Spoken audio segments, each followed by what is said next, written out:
예수님이 이제 니고데모에게 말씀하시는 그 과정 속에서 중요한 메시지가 뭐냐면은 하나님의 말씀이 우리 안에 들어오시면 그러니까 예수님이 지금 하나님의 말씀은 니고데모에게 지금 집어넣고 있잖아요. 들어가니까 이제 니고데모가 지금까지 가지고 있었던 그 언더스탠딩을, 그러니까 바리새파, 그 다음에 유대교적 이해를 뭐라고 했냐면은 육이라고 그랬거든. 육. 이게 이제 헬라말로 사르크스란 말은 우리 말로 말하면은 살덩어리란 말이에요. 이거 이제 살덩어리. 요걸 이제 우리가 말하는 까르네, 살덩어리란 말이에요. 그러니까 육적이고 감각적이고 아주 이거는 썩어 없어질 것들, 이런 것을 말하는 거예요. 이 육적인 것이 이제 예수님의 말씀이 들어가면은 이것이 흔들리고, 그 흔들림이란 말은 약간 부패하고, 이렇게 여기서 썩어서 이것이 이제 확고한, 이거는 발효가 이루어진, 발효가 돼서 포도주가 되는 것이죠. 이때를 이제 영이라고 그랬어요. 영적인 것, 스피리추얼. 그러니까 육에서 난 것은 육이지만은 영으로 난 것은, 영이 우리 안에 들어가면은 이 발효가 일어나야 된다. 발효가 되면은 이것이 포도주가 돼서 영으로 거듭난 사람이 된다 하는 것을 말하고 있습니다. 여기 과정에서 굉장히 중요한 것이 흔들림이라는 거예요. 그러니까 저도 이제 어렸을 때 나무도 이제 가끔씩 이제 심어봤어요. 그때 나도 이제 보성에 그렇게 해놓고 땅 사갖고 집 짓고 나무 심고 다 해봤어. 근데 나무를 심으려면 어떡합니까? 땅을 파고 나무를 심고 물을 잔뜩 주고, 물이 한간하게 들어가면 땅 속에 있는 공기가 빠지는 거 아니에요? 그때까지 이게 물을 줘야 돼. 그리고 흔들어가지고 다시 한번 뿌리가 내려가도록 한다고. 그러니까 뿌리가 내려가려면 흔들림이 있어야 돼. 그러니까 성령님이 오시면은 우리를 이렇게 흔들어 놓는다고. 기존의 생각을 바꾸는 과정에서 우리를 흔들어 놔요. 그러고 나서 이제 흔들리지 않도록 뭐 해야 되느냐, 이렇게 지지대를 바뀌어서 딱 세워놓는 거죠. 예.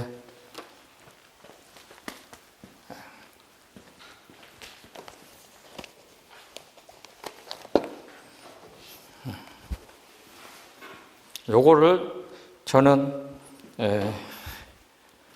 아주 좋아합니다. 아주 좋아해요.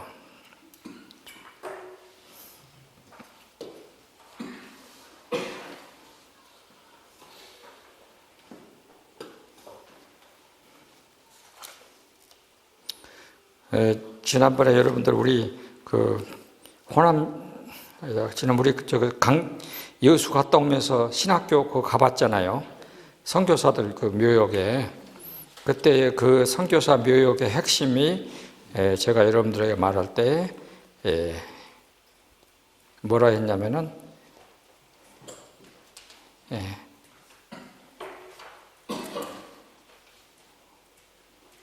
이 시가 여기 있었는데 어디 가버렸네. 여기 있다. 버팀목이라고 했습니다. 제가 그 동산 공사가 될 그 무드렵에 남원에 있는 고등학교 국어 선생님 복효근이라는 분, 지금도 살아 있습니다. 시를 썼어요. 이렇게 썼어요. 태풍에 쓰러진 나무를 고쳐 심고 강목으로 버팀목을 세웠습니다. 산 나무가 죽은 나무에 기대어 섰습니다. 그렇듯 얼마간 죽음에 빚진 채 삶은 싹이 트고 다시 잔뿌리를 내립니다. 꽃을 피우고 꽃잎 몇 개 뿌려주기만 하지만 버팀목은 있고 사가 없어지고 큰 바람 불어와도 나무는 눕지 않습니다.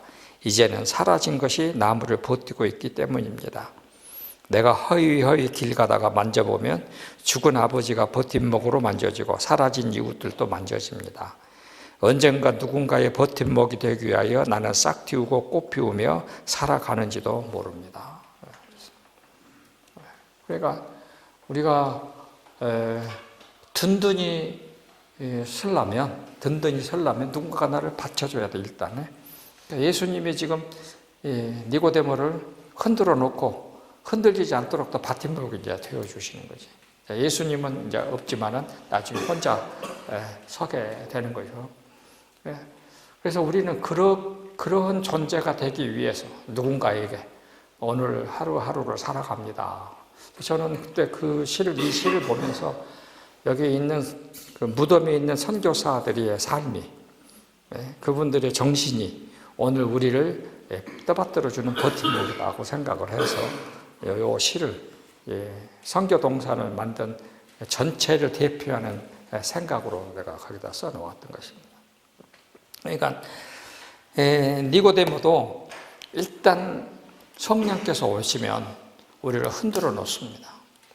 그리고 그 흔들림에 의해서 내가 발효가 되고, 그러니까 발효가 일어나니까 흔들리는 것이고 터질 듯 같고 그러면서 내가 새로워지는 거라고.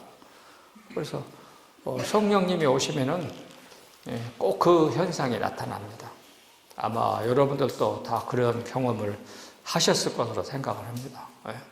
그러니까 여러분들 어쩔까 몰라도요, 그 성경에 보면은 시편 19편에 하나님의 말씀은 꿀과 송이꿀보다 더 달다. 시편 119편 103절도 그렇게 되어 있어요. 하나님의 말씀은 꿀과 송이꿀보다 더 달다. 그런데 진짜로 난 글자만 읽었는데 그것이 그냥 꿀같이 달게 느껴지는 순간들이 상당히 있었습니다. 진짜로. 그렇게 느껴져요. 그게. 와, 달다. 나는 여러분들도 꼭 그렇게 있게 되기를 바랍니다. 꼭 한 번씩은 있어야 돼요. 그 순간이. 그러니까 그러한 변화, 그것을 지금 거듭남이라고 하는 것으로 표현을 했습니다. 그러니까 내가 아까 말한 대로 가정법 수동태로, 그것도 내가 스스로 되는 것이 아니라 위로부터 누군가가 나를 그렇게 다시 태어나게 해줄 때에 내가 다시 태어난다는 것입니다. 그리고 그 가능성도 매우 희박하다는 것입니다. 이것을 생각하고 우리가, 그래서 나는 여기서 이제 니고데모의 삶을 보면서, 니고데모는 거듭남이라고 하는 것을 한 번 경험한 것이 아니라 자기 삶 속에서 끊임없이 계속 경험했을 것이다. 그러니까 여러분도 저도 거듭난다라고 하는 것은 끊임없이 경험해야 됩니다. 한 번으로 끝난 게 아니에요. 그러니까 저도 해보니까 그러더라고요. 성경을 10번 읽었을 때 그 깨달음, 이것을 20번 읽었을 때 깨달음, 계속 다 달라. 그러니까 거듭남은 한 번이 아니고 우리가 말하자면 뱀들도 그러고 모든 곤충들도 그러고, 바다에 가서 영덕이나 대게도 그랬더만 자기 껍질을 계속 탈피를 하더만 때대로. 그러니까 우리가 나이 들어가면서 신앙의 옷을 그런 식으로 계속해서 바꿔 입으면서 탈피하는 과정을 우리가 끊임없이 계속 겪어야 된다고 생각을 합니다. 이것이 지금 니고데모를 통해서 말씀해 주시는 거예요. 그러니까 지금 제가 여러분들에게 다 말씀을 못 드렸는데, 예수님은 이제 그 다음에 나오는 내용이 뭐냐면은 13절, 14절, 15절이에요. 8장 13, 14, 15절로 내려갑니다. 그 내용은 뭐냐면은 이런 거죠. 니고데모에게 성경에 있는, 구약 성경에 있는 모든 말씀들을 예수님 중심으로 읽을 수 있도록 눈을 뜨게 해주는 것입니다. 한 예를 들면 이런 거죠. 자, 이스라엘 사람들이 홍해를 건넜습니다. 그리고 무리바 반석에서 생수를 마셨습니다. 요거를 고린도전서 10장 1절 2절 보세요. 뭐라고 했는가? 고린도전서 10장 1, 2, 3절, 1, 2, 3, 4절. 고린도전서 10장. 형제들아, 나는 너희가 알지 못하기를 원하지 아니하노니 우리 조상들이 다 구름 안에 있고 어디입니까? 구름기둥, 불기둥 아래에 있었고 바다 가운데로 지나서 홍해를 건너서 모세에 속하여 다 구름과 바다에서 세례를 받고 그 이스라엘 사람들이 40년 동안 광야를 걷는 사건을 뭘로 했느냐? 세례받는 것으로 해석을 했어요. 예수님의 이름으로. 다 같이 신령한 음식을 먹으며 만나를 신령한 음식이라고 했어요. 다 같이 신령한 음료를 마셨으니 이는 그들을 이르되 신령한 반석으로부터 마셨으며 그 반석은 꼭 그리스도시니라. 그러니까 출애굽 40년을 그리스도의 인도함을 받은 것으로 말하고 있습니다. 그리고 그리스도가 그들에게 먹을 것을 주셨고 만나와 메추라기를 주셨고 그 다음에 세례를 받게 했고 물을 신령한 음료를 마시게 했다라고 해석을 하는 것입니다. 이렇게 성경을 읽는 것을 뭐라고 말하느냐? 그리스도 중심적 성경 해석이라고 하는 것입니다. 그러니까 지금까지 니고데모는 이렇게 성경을 한 번도 읽어본 일이 없어. 그리스도로 읽어 해석해 본 일이 없어요. 근데 예수님은 지금 니고데모에게 너는 성경을 그리스도 메시아로 읽어야 된다. 예수로 읽어야 된다고 또 말을 합니다. 그러면서 찾는 한 그 사건이 뭐냐면은 니고데모가 이해할 수 있는 사건이 민수기 21장이에요. 민수기 21장. 구약성경 231쪽. 민수기 21장. 거기 보면 자, 이스라엘 사람들이 이제 출애굽 해가지고 이렇게 해가지고 가데스 바네아라고 하는 곳에 이르렀습니다. 그래갖고 여기에서 정탐을 했어요. 정탐을 12명 보냈는데 돌아와가지고 부정적 보고를 했어요. 그랬더니 사람들이 막 아이고 지금까지 여기까지 온 것만도 못 살 건데 아이고 정말 이제 여기 보면은 가나안에 누가 있었느냐? 거인족이 있었습니다. 그래서 갔다 와서 보고를 뭐라고 합니까? 우리는 이 사람들에 비하면 메뚜기다. 가면 죽는다. 우리는 안 간다. 하고 막 하니까 사람들이 다 울고 불고 하나님께 부정적인 것이 원망으로 바뀌었습니다. 하나님을 원망합니다. 우리를 죽일 데가 없어갖고 여기까지 데리고 나와서 사막에서 우리를 죽게 만든다고 막 하나님을 원망하니까 하나님이 이제 성경은 좋게 썼지만은 나 같으면 이렇게 말했어요. 야, 이 새끼들아. 너희들 유월절 할 때 어쩌냐? 또 홍해 걸 때 어쩌냐? 하늘에서 만나 내릴 때 어쩌냐? 이 새끼들 말이야. 나 같으면 욕을 그냥 했을 것 같아. 그래서 이거 원망으로 바뀌니까 하나님이 이제는 너네들이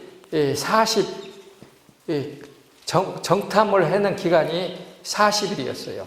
40일을 1년, 그러면은 40년 동안 이제 홍해길로 우회해서 가야 된다. 이렇게 이제 하나님의 말씀하시잖아요. 그러니까 사람들이 이제 막 물고 불고 난리 나니까 하나님이 뭘 내렸어요? 불뱀. 불뱀을 내려서 사람들이, 불뱀이 사람들을 물어서 원망하는 사람들이 많이 뱀에 물려서 죽어. 그러니까 모세가 하나님께 하나님 하고 또 가서 부르시니까 그러면 너 놋뱀을 만들어라. 놋뱀을 만들어서 장대에다가 이렇게 해서 크게 만들어서 뱀을 여기다가 이렇게 달아내라. 그러면은 이걸 쳐다보면 산다. 이것은 구약 지금 민수기에 나와 있는 21장에 나와 있는 내용입니다. 21장 여기 4절부터서 8절 9절까지 있는 내용이야. 근데 예수님은 지금 니고데모에게 바로 이 놋뱀이 뭐냐? 내가 십자가에 매달린다는 것이다. 이렇게 해석을 해 주시는 거예요.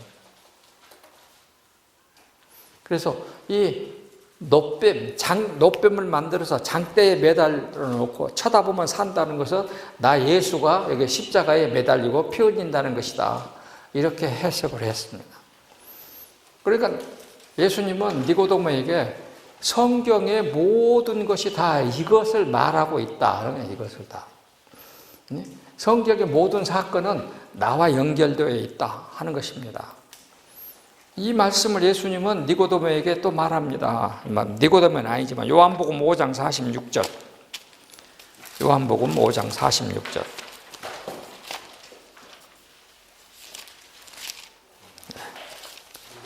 요한복음 5장 46절에 또 말을 합니다. 자, 우리 한번 읽을까요? 모세를 믿었더라면 또 나를 믿었으리니 이는 그가 내게 대하여 기록했다. 모세가 기록한 모든 글들은 다 나에 대하여 기록하고 있다. 예수에 대해서 기록하고 있다. 그러니까 모세의 기록은 다 나 예수로 읽어야 제대로 읽을 수 있다라고 설명을 덧붙여 주시는 것입니다. 니고데모는 비로소 정신이 번쩍 들었을 것입니다. 그래서 새 사람이 되는 것입니다. 이것이 거듭남이에요. 그리고 나서 예수님은 이제 하나님이 세상을 이처럼 사랑하사 해서 3장 16절로 가는 것이죠. 자, 그러면 이제 이거 한 가지 이제 기가 막히게 중요한 사실이 하나 있어요. 이게 뭐냐? 예수님의 이 땅에 오셔서 하신 사역의 총 집결이 요한복음 3장 16절이에요. 예수님이 하는 이 메시아로서 그리스도로서의 사역의 총 집결은 거기에 다 들어있어. 우리 기독교의 핵심은 하나님이 세상을 이처럼 사랑하사 독생자라 주셨으니 너는 멸망치 않고 영생을 얻는다. 이 말 속에 다 들어있어. 그런데 그 말씀을 누구한테 했느냐가 중요해. 나는 지금 내가 여기서 말하고 싶은 것은 누구한테 했을까? 유대주의의 총본산의 가장 대표적인 인물 니고데모에게 하셨다 이 말이에요. 이것이. 누구에게 했다? 니고데모에게 지금 하고 계신다. 그러면은 예수님은 지금 어떤 생각을 갖고 계실까요? 사도 바울이 우리 동포 형제 여러분, 나는 구원을 못 받아도 나는 여러분이 구원받기를 간절히 원합니다 하는 말과 같은 뜻이에요. 이것이 9장 3절 로마서 9장 3절 여러분 같은 말이에요. 그러면 지금 유대주의는 왜 이렇게 예수님으로 읽지 못했을까?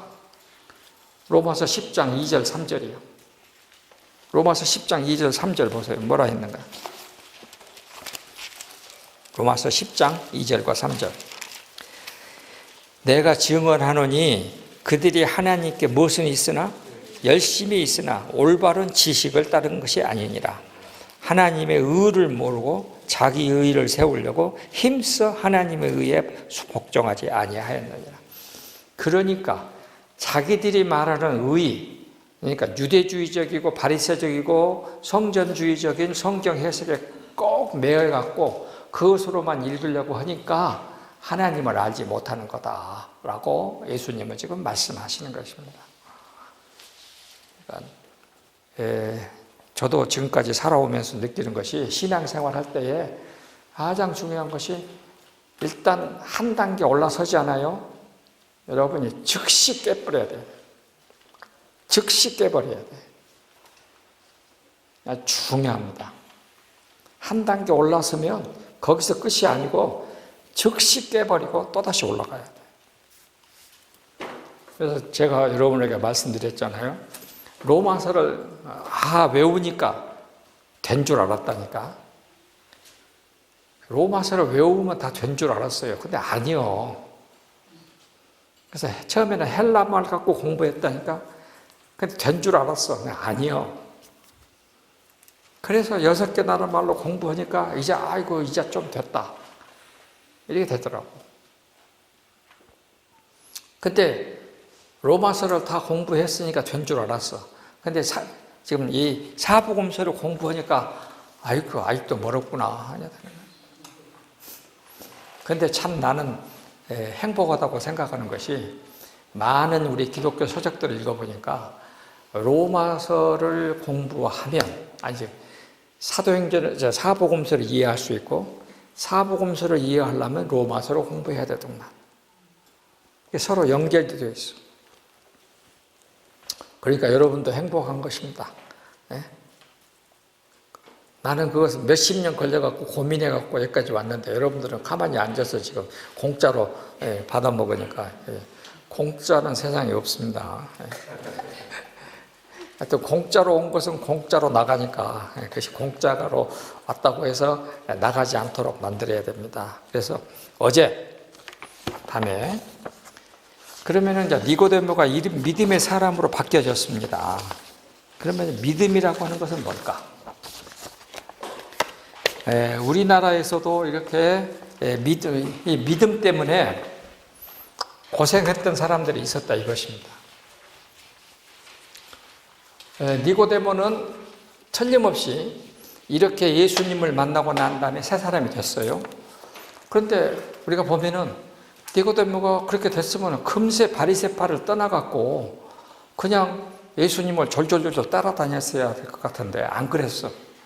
그래서 나도 처음에는 그 생각이 들어서 왜 그랬을까 하는데 니고데모의 할 일은 예수님이 공생에 마칠 때까지 예수님을 유대주의 그 성전주의자들의 공격으로부터 보호해주는 일을 했어. 자, 요한복음 7장 봅시다. 요한복음 7장. 이것이 예수님의 공생의 두 번째 초막절이에요. 그때에 이제 45절에 보면은 아랫사람들이 대제사장들과 바리새인들에게 와서 이렇게 말을 하잖아요. 예수님을 그 37절에 보면은 예수를 붙들러 오라고 대제사장과 바리새인들이 사인들을 보내서 붙들어 오라고 보냈어 사람을.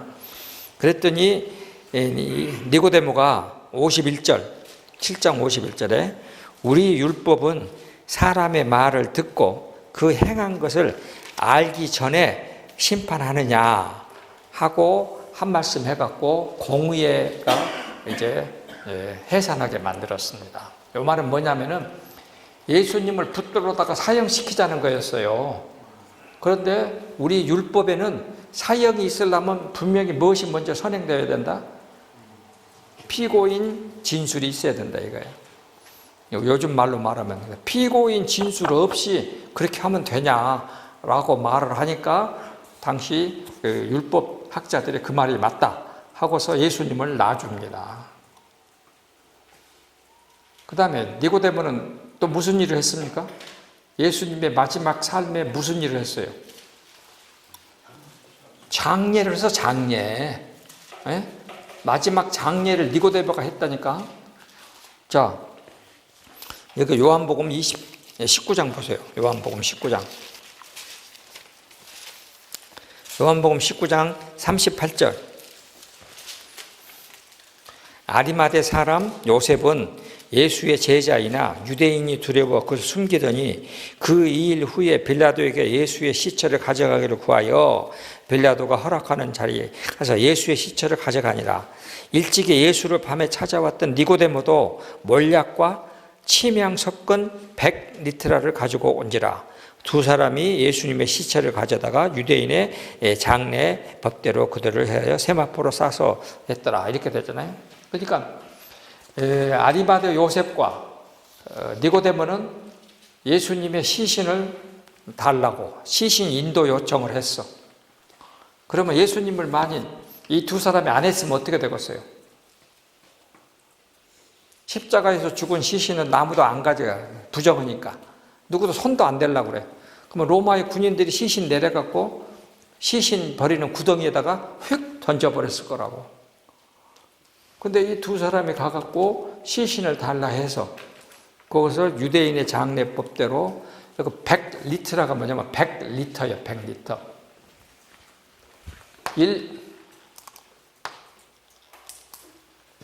1리터가 454g.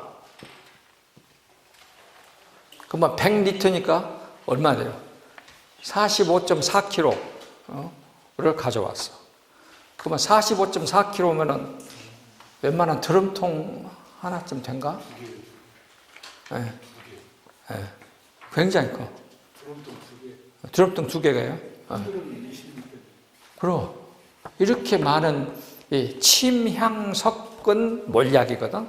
그러면 당시 몰약은 무지무지 비싸잖아. 그러니까 니고데모하고 아리마대 요셉은 매우 부자였을 거라고.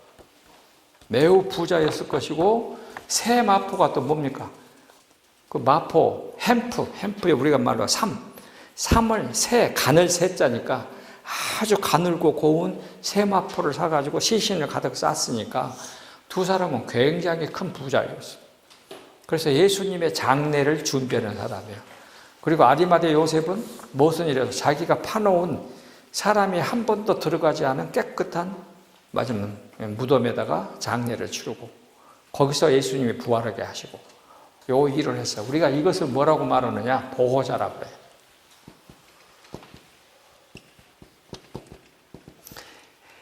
사람의 마지막 장례를 치러주는 사람을 뭐라고 말하느냐? 보호자라고 그래요. 이것이 로마서 16장에 보면 나와. 자, 16장 보세요. 로마서 16장 1절 2절 내가 갱그레아 교회의 일꾼으로 있는 우리 자매 베베를 너희에게 추천하노니 너희는 주 안에서 성도들의 합당한 예절로 그를 영접하고 무엇인지 그에게 소요되는 바를 다 도와줄지니 이는 그가 여러 사람과 나의 뭐가 됐다? 보호자가 됐다. 너희 보호자의 뜻이 무슨 뜻이냐면은 헬라 말로로 하면은 프로스타티스인데 죽은 사람 장례 치러주는 사람, 죽은 자 장례 치러줄 때까지 지켜주는 사람, 그 사람이 죽은 후까지 보호해주는 사람을 보호자라고 했어요. 프로스타티스. 니고데모하고 아리마대 요셉은 그 일을 했어요. 그러니까 니고데모를 하나님은 그냥 곧바로 바리새파를 떠나갖고 일을 예수님 따르지 않고 끝까지 보호해주고 예수님이 죽으시고 나니까 요 일을 하고 나서 이제는 예수님의 시신을 갖다 그렇게 했으니 이제 자기가 예수님의 제자라는 것이 들통이 났으니까 그 일의 이후로 니고데모는 바리새파를 떠났을 것이고 직업도 잃었을 것이고 그 다음에 사회적인 지위도 잃고 자기 재산도 다 버리고 예수님을 따르는 제자로 남은 삶을 살았을 것입니다. 그러면은 이제 자기는 속에다가 뭘 채웠으니까 예수님을 채웠으니까 다 비워냈으니까 이제 다 잃어버렸지. 세상적인 것은 다 잃어버리고 비워내고 예수님으로 가득 채우고 만족한 삶을 살았을 것이다. 자기 자녀들까지. 여기 지금 계신 목사님들은요, 오늘 지금 설교가 한 5개는 나왔어, 지금. 설교가 엄청 나왔어, 지금.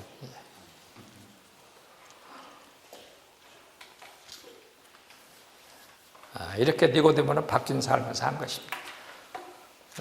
바뀐다. 껍질을 벗고 탈피해가지고 새 사람 된다 하는 것은 최소한 이 정도는 되는 것을 의미하는데 우리는 당당 멀었지. 우리는 당당 멀었어요. 어제 우리 김 총장 어째 우리는 가까워졌어?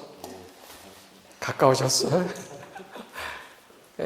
예수님은 가까이 가면 도망가 하죠. 우리가 가까이 가면 또 도망가 버리고 가까이 가면 저리 가버리고. 그래서 우리가 계속 예수님을 따라가는 것 같다. 가까이 가면은 예수님 다 됐다고 생각할 때 다시 저 멀리 가버려. 여러분들은 어쩐가 몰라요. 저는 이제 미국 대륙 횡단을 엄청 많이 했거든요. 그리고 특별히 그 LA 살 때에 라스베가스까지, 그 그랜드 캐년까지 계속 엄청, 내가 그랜드 캐년을 한 22번 갔다 온 것 같아. 그런데 그 모하비 사막에 딱 가면은, 이렇게 딱 올라가면은 이렇게 내려간다고. 그러면 그냥 끊임없는 옛날에 바다 밑 그 사막에 나와요. 그러면 여기서 저기까지 한 20-30분 실컷 가. 그러면 다시 또 이래. 또 내려가면 또 있어. 이거 뭔데? 그것이 한 2시간 정도 그래. 2시간 정도. 캘리포니아에서 아리조나까지 갈 때. 그냥 징그러하게. 올라서고 딱 내렸으면은 데크지 했는데 또 가야 돼. 꼭 예수님도 그런 것 같아. 딱 넘어가갖고 딱. 그래서 예수님 만났는데 보면 예수님이 저리 가 있어. 그렇게 되는 것입니다. 그래서 제가 이 니고데모처럼 예수님을 제대로 만나는 것, 지난번에 우리 강진 안 간 사람들을 위해서 제가 정약용 일가의 삶을 통해서 믿음을 갖는다는 것이 얼마나 어려운 것인가, 그리고 올바른 믿음으로 우리가 산다는 것이 얼마나 힘든 것인가 하는 얘기를 지금 다시 조금 하려고 그럽니다. 정약용의 아버지가 정재원이에요. 근데 1번 부인이 있었어. 여기서 정약현이라고 나왔어. 근데 여기 부인이 누구냐면은 이벽의 누이였어. 누나. 이벽의 누나. 여기서 딸 이름은 모르겠는데 여기 사위가 황사영이요.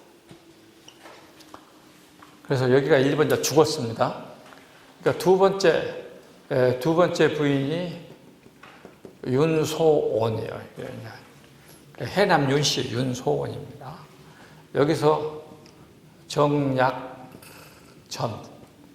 정약용, 정약종, 그 다음에 정약용, 삼형제가 나왔어. 그리고 여기다가 누나 한 사람이 나왔습니다. 그러면 이 이벽이라는 사람은 누구냐? 이벽은 이경상이라는 사람의 6대 손이요. 6대 손. 그러면 이경상은 누구냐? 소현세자 별감이요. 옛날에 별감이란 말은 우리말로 말하면 보디가드요. 옆에 있는 시위들. 그러니까 소현세자가 1636년인가 그러지. 1636년 병자호란 끝나고 소현세자가 갈 때에 이경상이 같이 따라갔어. 그래가지고 충북에서 햇수로 9년 거기 지내고 있을 때에 뭘 했느냐. 소현세자하고 이경상이 누구를 우리 역사에 나오는 아담 샬이라는 예수의 신부, 선교사를 만났어. 그래가지고 이 사람을 통해서 기독교를 알고 배우고, 그래가지고 이 사람이 쓴 책이, 번역한 책이 천주실의야. 요즘 말로 말하면 조직신학 책이었어. 요거를 얻었어. 그리고 각종의 성물, 천주교적인 성물들을 다 얻었어요. 그리고 우리 최근에 있었던 드라마 있었죠? 우리 요새 남 누군가가 많이 나와갖고 북경에 가갖고 왔다 갔다 하면서 이제 이름이 얼마 생각이 안 나. 하여튼 거기가 요 얘기를 지금 하고 있거든요. 그러니까 소현세가 돌아올 때에 중국 사람들을 상당수 데리고 와서 자기 집에 있는 하인들. 그래가지고 그 사람들이 전부 다 야소교 교인이었어. 그러니까 소현세자가 오자마자 죽었죠. 자기 부인 강씨도 죽었죠. 왜 죽었을까? 우리 역사책에는 구체적으로 밝히지 않았는데 이 사람들이 전부 다 야소를 한 거예요. 그러니까 이 소현세자의 이경상이가 중국에서 가져온 이런 것들을 똘똘 싸가지고 집 어디 꼼꼼한 데다가 딱 숨겨놨어. 근데 이 벽, 6대 후손인 이 벽이 그거를 찾아냈어. 보니까 어이구 놀라운 것이거든. 그래서 이 벽에 그걸 알고, 이 벽, 지금 여기 있는 이 사람, 여기, 그 다음에 누나의 매형이 누구냐면은 이승훈이야. 이승훈. 그래서 다 누구냐면은 성호 이육의 제자거든요. 우리의 개화파에, 우리가 흔히 말하는 실학이라고 하는 것의 시발점이 성호 이익인데, 성호 이익의 제자 그룹들이 이 사람들이 다. 그러니까 이제 이 벽이 이승훈한테 1873년 동지, 1873년 동지 때 1783년 동지 때에 이승훈의 아버지가 북경으로 이제 동지사 사절단으로 간다고. 그러니까 이벽이 야, 너 아버지 꼭 따라가라. 그래갖고 북경에 있는 북당에 가갖고 신부한테 세례를 받아라. 그래서 이승훈이 1784년에 세례를 받습니다. 세례를 받고 한국에 돌아와갖고 이승훈이 여기 이벽한테 세례를 줘요. 이렇게 해서 한국 천주교 기독교가 시작을 한 거예요. 그래서 현재 명동성당 밑에 있는 김보무라는 사람의 집에서 예배를 드리다가 그것이 발각이 되어갖고 이벽도 귀양 가고 이승훈도 귀양 갔다가 다시 돌아오고 하기를 그때부터 계속 하다가 1791년에 우리가 신의 박해, 그 다음에 1800년에 정조가 죽고 1801년에 신유년 박해가 또 일어나요. 그러니까 신유년 박해가 일어나니까 정약용은 저기 포항 토끼꼬리 지금 이렇게 손 요렇게 한 데 있잖아요. 거기 가서 9개월 동안 귀양살이를 살아. 그때에 1801년 가을에 자기 조카 황사영의 백서 사건이 터져. 그러니까 정약용이 다시 붙들려 가지고 고문을 받아. 그래갖고 자기 형 여기 일가는 싸그리 죽어. 다 죽어. 그 다음에 여기도 전부 죽어.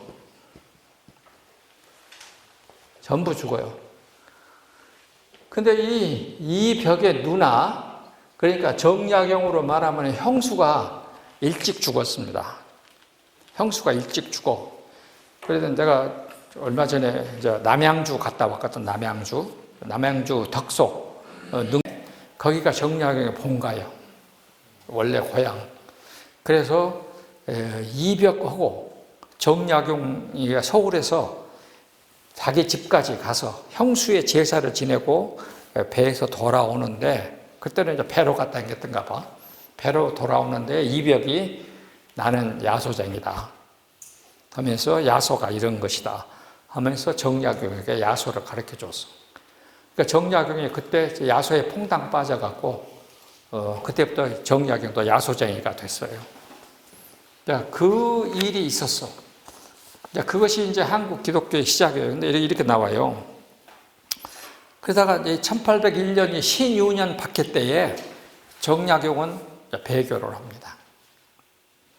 그래가지고 주문모 신부는 이렇게 생겼으니까 어디 가면 잡을 수 있다. 지문모 신부 죽고, 자기 매형 이승훈도 정약용이 가르쳐줘. 어디 가면 잡을 수 있다. 매형도 죽고, 정약종 자기 친형도 이렇게도 죽고, 다 죽어. 그런데 자기는 강진해가 이제 가서 귀양살이 18년. 돌아와갖고 또 자기 고향에서 죽을 때까지 18년. 정약용은 1762년에서 1836년까지야. 그러면 1801년에서 1818년까지 18년. 그리고 19년에서 36년까지 또 18년. 이렇게 해서 36년을 이제 귀양살이와 함께 마지막 죽을 때까지 살아 있었어요. 그러면은 정약용은 자기가 그렇게 배교해가지고 사람들이 많이 자기 친가족들이 다 죽었기 때문에 막 귀양살이 하는 것도 힘들었지만 그곳에 대한 마음의 부담이 무지무지 힘들었을 거예요. 그래서 이제 정약용이 자기 고향으로 돌아와갖고 19년쯤 되어가지고 그 이간에 형님하고 지금 대화편 형식으로 편지를 주고받은 식으로 하면서 글을 씁니다. 이렇게 썼어. 먼저 매형 이승훈이 입을 열어 사실 천주를 믿는 일이 무척 힘들었어. 한 번 믿으면 되는 것인 줄 알았대. 한 번 믿는다고 고백하면 그것으로 끝이라 생각했네. 그런데 그렇지가 않았네. 신앙은 내게 끝없는 결단을 요구했네. 신앙은 내게 끝없는 용기를 요구했네. 신앙은 내게 끝없는 희생을 요구했네. 신앙이란 그 결단과 희생과 용기를 밑거름 삼아 성장하는 것이었네.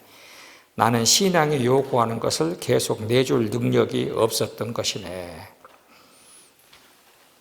그러니까 나는 이런 글들을 읽어보면서 신학교도 안 다닌 우리 선배들이 이렇게 정확하게 믿음이 뭔가를 말할 수 있었을까? 그게 참 놀라워. 그때 설교도 안 들었을 텐데. 그 매형한테 정약용이 답을 합니다. 아시겠지만 서학의 가르침을 따르고 믿었다는 이유로 헤아리기 힘든 순환을 당하고 고통을 겪었습니다. 그래서 할 수만 있다면 완전히 잊고 싶고 그 믿음을 듣기 이전으로 돌아가고 싶습니다. 그러나 믿음은 버리려고 한다고 해서 버릴 수 있는 것이 아닌 듯 합니다. 반대로 얻으려 한다고 해서 얻을 수 있는 것도 아닙니다. 믿음은 본인의 의지로 갖거나 버릴 수 있는 것이 아니라는 생각을 합니다. 그래서 믿는 일이 어려운지도 모르겠습니다. 20대 시절 뜨겁게 천주를 믿었던 그 흔적이, 그리고 십자가에 매달린 구세주 예수를 버리는 것이 얼마나 큰 죄일까 두려워하던 30대 시절의 방황과 범민의 흔적이 60살 노인이 된 지금도 제 몸과 영혼 어딘가에 여전히 남아있는 듯합니다. 믿음은 절대자가 주는 선물 같은 것이 아닐까요? 개인의 의지나 능력과는 무관하기 때문에 믿는 일이 그렇듯 어려운 것 아닐까요? 혹시 제 마음속에 죽은 믿음이라도 믿음이 남아있다면 그것은 제 의지에 의해서가 아니라 절대자의 선물일진데 아직 그런 것이 제게 있는지 모르겠습니다.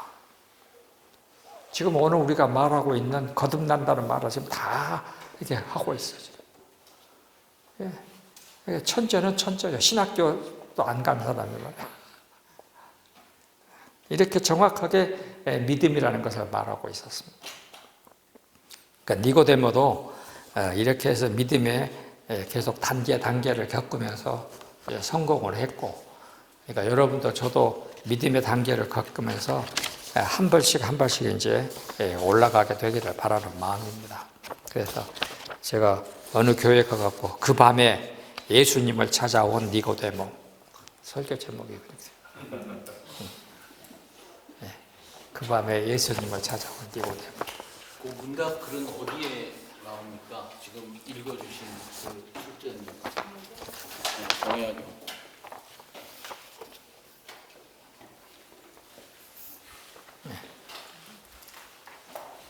사진 찍어.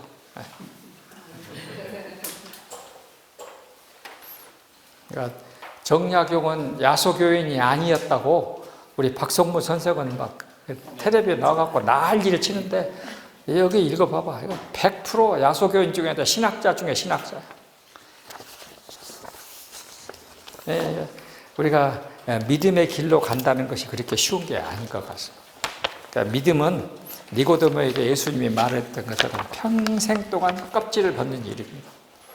그래서 날마다 우리가 탈피하면서 성장하는 아주 힘들고 어려운 길로, 이 사람들이 당했던 순교의 길까지 갈 수만 있다면 가는 것이 가장 좋겠죠. 오늘은 여기까지 합시다.